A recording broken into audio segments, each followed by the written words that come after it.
Graça e paz, família linda, pescadores de almas. Bom, queridos, vamos ao tema agora, né? A resposta do tema muito pertinente, muito atual e muito profundo. E a pergunta foi: diante de tantas tragédias, tantos confrontos, para você, o que tem faltado para que Jesus volte para buscar a sua igreja? Bom, queridos, muitas pessoas falaram de bate-pronto, né? Olha, para mim não falta mais nada, irmão. Para mim ele já poderia ter voltado. Legal, bacana, né? Bacana ouvir isso. Mas quando a gente começa a estreitar a porta, posso começar? Então eu vejo que falta duas coisas sim. Primeiro, pregar o evangelho a toda criatura. Eu acho que ainda tem muita gente que precisa ouvir o evangelho. Mas a segunda pergunta é: o que eu e você temos feito de diferença para pregar o evangelho? Deixa eu aprofundar mais um pouquinho. Se Cristo volta hoje, você subiria? Então, quando a gente começa a apertar a porta, a gente vai ver que até a gente pode falar assim: ufa, ainda bem que ele não veio hoje. Pois é, querido. Porque quando a gente faz uma autoanálise, a gente vê que a coisa é muito profunda. Amém? E se Cristo voltasse hoje, muitas pessoas ficariam. Muitas pessoas não estariam com ele no reino. Porque uma coisa é Cristo voltar, outra coisa são aqueles que se dizem, entre aspas, até cristão, subir. Mas aqui não fazemos muita diferença. Por exemplo, qual foi a última vez que você tomou a ceia do Senhor? Renovou sua aliança? Por exemplo, qual foi a última vez que você orou pelos seus inimigos? Sim, a palavra diz, né? Orai pelos seus inimigos, por aqueles que vos maldizem, por aquele que vos persegue. E aí? Ou então, quantas vezes você orou para ter um carro? Talvez muito mais vezes, né? Então, quando a gente começa a colocar na balança, a gente fala: poxa, ainda bem que ele não voltou. Mas para que não fique só nas minhas palavras, vem comigo, querido. Mateus capítulo 7, versículo 21 diz: atenção, essa palavra é para cristão, tá? Nem todo que me diz Senhor, Senhor, entrará no reino dos céus, mas aquele que faz a vontade do meu Pai. É Jesus que está falando para crente. Nem todo que diz Senhor, Senhor, glória a Deus, entrará no reino, mas aquele que faz a vontade do meu Pai que está nos céus. Muitos naquele dia vão me dizer: Senhor, Senhor, nós não profetizamos em seu nome? Em seu nome não expulsamos demônios? E em seu nome não fizemos muitos milagres? Então lhes direi abertamente: eu nunca vos conheci. Nunca conheci vocês. Afastem-se de mim, vocês que praticam o mal. Sabe, querido, o inimigo ele tem uma sagacidade muito interessante. Porque ele fala para você: tá vendo? Deus é contigo. Você orou, a coisa aconteceu. Você orou, aquele demônio saiu. Você teve revelação. Você já está no céu, já está carimbado. E com essa astúcia, nós vamos esquecendo que dons não é fruto. O fruto é que vai te levar para o céu. Eu oro, eu expulso, falo em mistério, mas não tenho amor. Não oro pelos meus inimigos. Querem que eles sejam mortos, mas não querem que eles sejam restaurados. Está pegando a visão? Ah, não, meu irmão não vale nada, eu prefiro mais que ele morra. O vizinho não vale nada, é um macumbeiro, tem mais é que morrer. E por que nós não oramos para que eles sejam restaurados? De que forma nós temos levado a palavra para que eles tenham sido dispersos, para que eles sejam, melhor dizendo, despertados? Então aí que vem a diferença, querido. Cuidado. Banco de igreja marcado, dia após dia sem faltar um culto, não significa estar na presença. Faz parte, mas a presença é aonde você estiver, você fazer a diferença. A ponto daquela mulher falar para o marido, né? Vejo que aquele homem é homem de Deus. Eliseu não a viu, mas ela viu o andar de Eliseu. Você não vê Deus, mas Deus vê o nosso andar. Então, cuidado. E vamos andar mais um pouquinho? Lamentações de Jeremias diz algo muito interessante. E ufa, graças a Deus, né? Olha o que diz aí, ó. As misericórdias do Senhor são a causa de não sermos consumidos, porque as suas misericórdias não têm fim, renovam-se a cada manhã. Se Deus pensasse como nós pensamos, muitas das vezes, ao invés de perdoar, queremos mais que a pessoa, né, tenha, sei lá, um merecido castigo, digamos assim. Mas quando olhamos para nós, queremos estar no céu, queremos estar na glória. Afinal, no nosso eu, estamos acima de qualquer suspeita. Sabe, querido, eu estou falando isso para que nós possamos nos analisar. Todo dia é necessário uma renúncia. Todo dia é necessário matar um elefante para estar na presença do Senhor. Todo dia é necessário matar a nossa carne e o nosso eu. Todo dia é necessário, ao invés de apenas pensarmos em mandar mensagens bonitas, isso é necessário, é necessário falarmos o que nós temos sentido em nosso coração. Se está bonito, se está feio, se está saudável ou se está espinhoso. Então, quando nós fazemos essa autoanálise, já não é tão assim, né? Ora vem Senhor Jesus, né? Porque se ele viesse, muitos iriam passar por uma grande tribulação. E não é isso que ele quer para mim, nem para você, nem para a igreja dele. Vamos lá. Ezequiel capítulo 33, versículo 11 diz, atenção, hein? Tão certo como eu vivo, diz o Senhor Deus, não tenho prazer na morte do ímpio, mas em que o ímpio se converta do seu caminho e viva. Atenção, Deus declara aqui, ele não quer nem que o ímpio morra, mas quer que ele se converta. Ele não tem prazer na morte do ímpio, mas parece que muitos irmãos têm prazer. Quando, né, um homossexual morre, um bandido, né, morre. Ah, irmão, mas existe leis, querido, existe leis. Existe a lei dos homens, existe a lei da essência do nosso coração. Estevão foi apedrejado. Ele morre sorrindo, olhando para o céu e vendo Cristo de pé à destra do Pai. E sabe o que ele fala? Não lhes impute estes pecados, Senhor. Eles não sabem o que estão fazendo. Foi assim que Estevão subiu ao céu. Sabe, querido? Quando a gente tira o nosso eu, o Espírito Santo aí sim, ele habita em nós.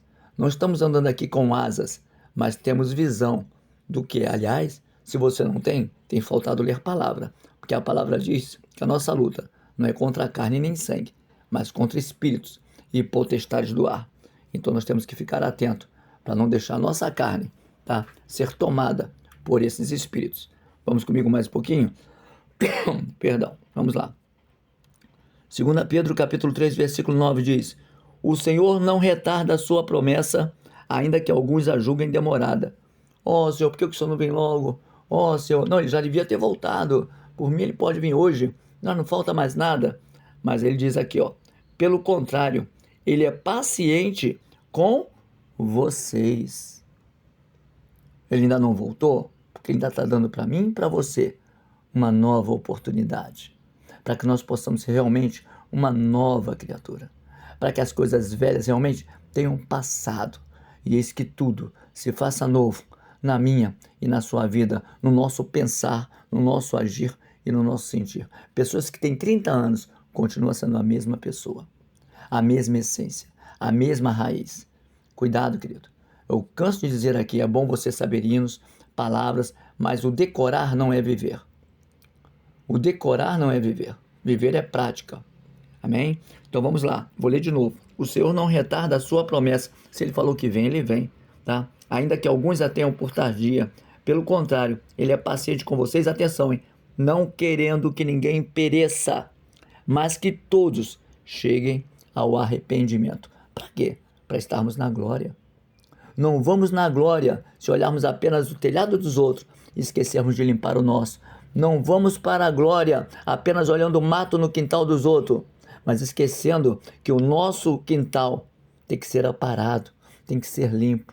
E eu não estou dizendo isso defendendo o erro de ninguém, eu não estou aqui defendendo erros do ímpio, eu estou falando que você, com você mesmo, tem que fazer a diferença, sabendo que há um Deus que julga todas as pessoas, inclusive eu e você. Então, o que nós não podemos fazer, o que a nossa carne impele a nos fazer, a gente tem que frear e falar, Senhor, agora é contigo. Senhor, agora é contigo. Tira essa raiz de amargura do meu coração. Libera perdão. Libera amor, porque agora é contigo. Ah, irmão, mas o Senhor não sabe o que eu passei. Senhor, agora é contigo. Porque se eu não sei, Deus sabe. Você também não sabe que tem me magoado, mas Deus sabe. Agora é com Deus. Descansa, tenha paz no seu coração. Aí tá entendendo, querido? Porque ele diz aqui, ó, ele não quer que ninguém se perca. Vamos andar mais um pouquinho? Em Marcos capítulo 16, olha o que Jesus diz, versículo 15. Ide por todo mundo e pregai o evangelho a toda a criatura. Pergunta, você tem pregado o evangelho para o seu vizinho ou tem tido raiva do seu vizinho? Você tem pregado o evangelho para alguém, seja em uma padaria, algum colega seu, seja o verdureiro, né, no sacolão? As pessoas notam que você é cristão? Qual é a impressão que as pessoas têm de você? A mesma impressão que aquela mulher teve de Eliseu ou outra impressão? Sabe, querido, por onde nós andamos, se a gente não faz a diferença, tem alguma coisa errada. O mundo está me odiando. Ótimo, parabéns, Deus está te amando. Porque quando você vai na contramão do mundo, não espere abraço, espere pedrada. Mas Deus está te olhando, Deus está te honrando. Mas aonde você passar, você tem que fazer a diferença. Vamos andar mais um pouquinho? Mateus 25:13. Eu quero fechar aqui com essa palavra, porque essa palavra vai trazer um despertamento, para que eu e você possamos falar, poxa, agora que, após essa palavra, ainda bem que Jesus não veio, eu ainda não estou pronto, ainda falta alguma coisinha em mim, então está na hora de que eu e você possamos nos consertar na presença de Deus. Mateus 25, a partir do versículo 1, diz assim: então o reino dos céus será semelhante a 10 virgens que, pegando as suas lamparinas, saíram a encontrar-se com o noivo. 5 delas eram imprudentes e 5 prudentes. Eu quero fechar por aí, todo mundo já sabe a história. 5 mulheres virgens, não tinha nenhuma que era prostituta, não tinha nenhuma que vivia numa vida promíscua. Todas elas eram virgens, tá bom? Todas elas eram virgens, as 10, né? Só que 5 era prudente, 5 era imprudente. Todas eram ataviadas, todas eram virgens, todas eram bonitas, mas nem todas tinham um óleo, nem todas tinham a presença. Eu posso até arriscar dizendo que todas falavam em línguas, eu posso arriscar falando que todas pregavam muito bem, outras cantavam muito bem, outras evangelizavam até muito bem. Tudo isso faz parte de um dom, não é verdade? Muitos davam estudo muito bem, mas e o seu interior? Aí começa a pesar, começa a estreitar a porta, porque o noivo chegou. O noivo vem, e aí nessa hora, aquelas que eram imprudentes queriam pedir emprestado o que não se empresta.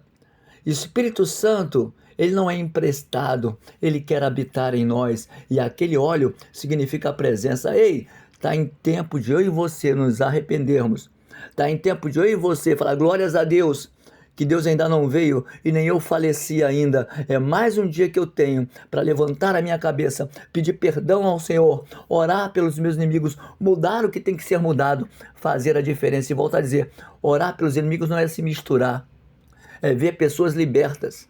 É ver pessoas libertas, e a começar por nós, porque se nós temos raiz de amargura, se nós temos ódio, eu sei que é difícil. Eu sei que é difícil, às vezes um convívio com pessoas que não têm a presença, eu sei que é difícil, mas aí eu pergunto, há alguma coisa impossível para Deus? Repito, há alguma coisa impossível para Deus? Porque para mim para mim a carne é impossível. Ah, Senhor, não, mas quando eu olho para Deus, eu falo, poxa vida, se tantas vezes eu errei e o Senhor me perdoou, por que eu não posso seguir a minha vida e liberar aquela pessoa, perdoar, que seja agora contigo, Senhor? Seja agora conforme o teu querer, liberta aquela pessoa, porque eu sei que a minha luta não é contra a carne nem sangue. Sabe? E aí, querido, crescemos um pouquinho? Pois é. Então, eu entendo que as pessoas falam, tá, mas porque a guerra tem aumentado, a iniquidade tem aumentado, né? E a palavra diz que o amor de muitos se esfriaria, mas atenção, muitos não são todos. Que eu e você possamos fazer a diferença. Não podemos fazer parte desses muitos que estão por aí. Temos que ser os poucos que fazem a diferença. Ainda tem homem e mulher de Deus, eu creio nisso. Ainda tem mulher de oração, eu creio nisso. Ainda tem homem abençoado de Deus, eu creio nisso. Ainda tem homens e mulheres com temor ao Senhor, eu creio nisso. Pessoas que não foram contaminadas por este mundo podre. Pessoas que não estão preocupadas se Elon Musk ou o Trump é o anticristo, mas estão olhando para o reino e falam, Senhor, eu estou pronto. Meu corpo, minha alma e meu espírito está pronto. Paulo estava pronto para ser decapitado. Pedro estava pronto para ser crucificado de cabeça para baixo. E nós? E nós? Talvez uma campanha apenas para adquirir um carro? Cadê a presença, querido? Cadê o reino? Cadê o reino? Cadê a glória? Cadê as lágrimas? Cadê aquela presença que você sentiu do Espírito Santo? Diga assim, Senhor, renova-me. Renova-me, Senhor. Traz de novo a sua presença. Não retire de mim o teu espírito. Uma das orações mais lindas que Davi fez. Não retire de mim. Salmo 52. Não retire de mim o teu espírito, Senhor. Não retire. Sabe? E quando a gente começa a entender isso, a gente sabe qual é a essência. A gente sabe que não pode faltar. Ele diz, tira a minha coroa, tira meus filhos, tira minhas vestes, tira meu reino, mas não retire de mim o teu espírito. Se o Espírito de Deus não é maior. Para o que você chama de suas necessidades, tem alguma coisa errada. E agradeça por Deus não ter voltado. Mas se o Espírito de Deus é a essência na sua vida, diga: Maranata, ora vem, Senhor Jesus. Eu estou pronto, porque o que o Senhor me mandou fazer, eu cumpri. Jeremias cumpriu. Homens igual a mim, a você cumpriu. Mulheres igual a minha esposa, a vocês cumpriram. Por que para nós é diferente? Não, querido. Não, não é diferente. Somos carne sim, mas tem uma alma que quando está cheia do Espírito, começamos a aprender a perdoar, a amar mais e a deixar com Deus para que Ele resolva. Atenção, hein? Deixar com Deus não é pedir a Deus que mate nem degole ninguém, mas que Ele resolva da maneira dele com Deus. Com Deus. Deixa, querido. Deixa Deus trabalhar. Deixa Deus trabalhar, que nós possamos fazer conforme as nossas forças, não esquecendo que fomos chamados para fazer a diferença, divulgar o reino e realmente ter um amor não de fachada, não apenas em vestes, não apenas numa presença contínua numa igreja, como eu sempre digo e repito, isso é importante, mas fora, no seu serviço, diante dos seus colegas, no seu quarto, com a sua família, com a sua esposa, com os seus filhos, é aí que nós mostramos verdadeiramente quem nós somos. Atenção, hein? Para de toda hora de ir para a igreja tirar a máscara do armário. Peça a Deus, Senhor, transforma. Eu não quero ser um crente mascarado. Eu não sou zorro. Eu quero ser um crente transparente, para que o Senhor primeiramente veja em mim e mude o que o Senhor sabe que tem que mudar. E quando eu saia, eu seja verdadeiro. Que Deus abençoe a todos. E olha, mais uma vez, glórias a Deus que Ele ainda não veio, porque se Ele vem, infelizmente, muitos que dizem Maranata, ora vem, talvez ficassem. Mas hoje, com essa palavra, eu creio que há um despertamento, para que nós possamos renovar a nossa aliança, ceia com o Senhor e transformação de vida na presença dEle, em espírito e em verdade. Bom, beijo no coração de todos, tá bom? Qualquer dúvida ou não concordou, como eu sempre digo, né? Fala comigo em off ou no grupo mesmo e com certeza, mais uma vez, iremos crescer na graça e no conhecimento. Que Deus abençoe a todos. Graça e paz. Família linda e abençoada, pescadores de almas.